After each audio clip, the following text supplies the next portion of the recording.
Part 3. You'll hear an introduction about the process of producing stamps. First, you have some time to look at questions 21 to 25.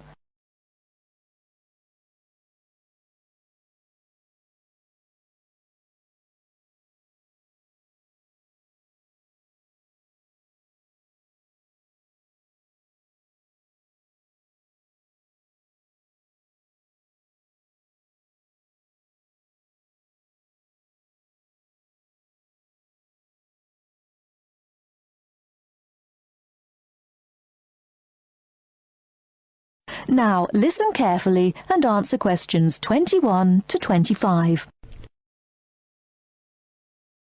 Hello and welcome to this week's edition of Tell Me More, the programme where you ask the questions and we provide the answers. And we've had a wide variety of questions from you this week. And the subject we've picked for you this week, in response to your many letters, is the production of postage stamps. And as usual, we've been doing our homework on the subject. So, who designs the postage stamps that we stick on our letters? Well, in Australia, the design of postage is in the hands of Australia Post. In Britain, it's the Royal Mail that looks after stamps, and it seems that both countries have a similar approach to the production process. We discovered, to our surprise, that it can take up to 2 years to produce a new postage stamp. Why is that, I hear you ask? Surprisingly, it can't be all that difficult to design a stamp. In fact, it isn't, but it seems it's a lengthy business. Firstly, they have to choose the subjects, and this is done with the help of market research. Members of the general public, including families, are surveyed to find out what sorts of things they would like to see on their stamps. They are given a list of possible topics and asked to rank them. A list is then presented to the advisory committee, which meets about once a month. The committee is made up of outside designers, graphic artists, and stamp collectors. If the committee likes the list, it sends it up to the board of directors, which makes the final decision. Then they commission an artist. In Australia, artists are paid $1,500 for a stamp design and a further $800 if the committee actually decides to use the design.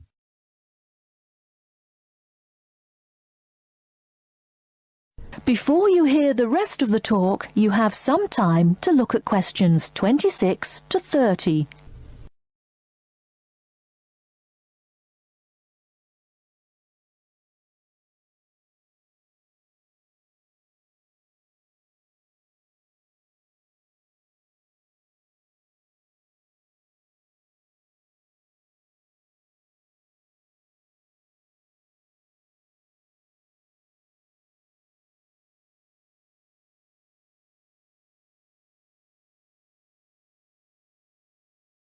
Now listen and answer questions 26 to 30.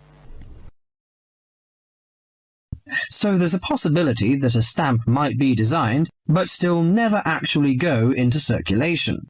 So what kind of topics are acceptable? Well, the most important thing is that they must be of national interest.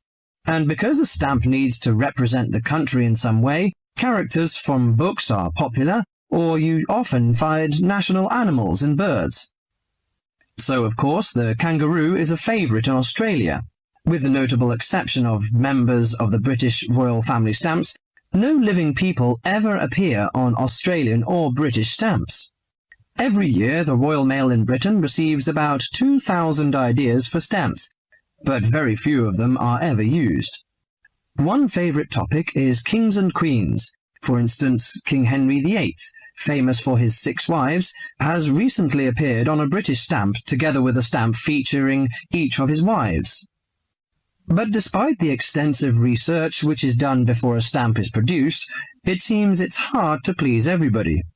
And apparently all sorts of people write to the post office to say that they loved or hated a particular series.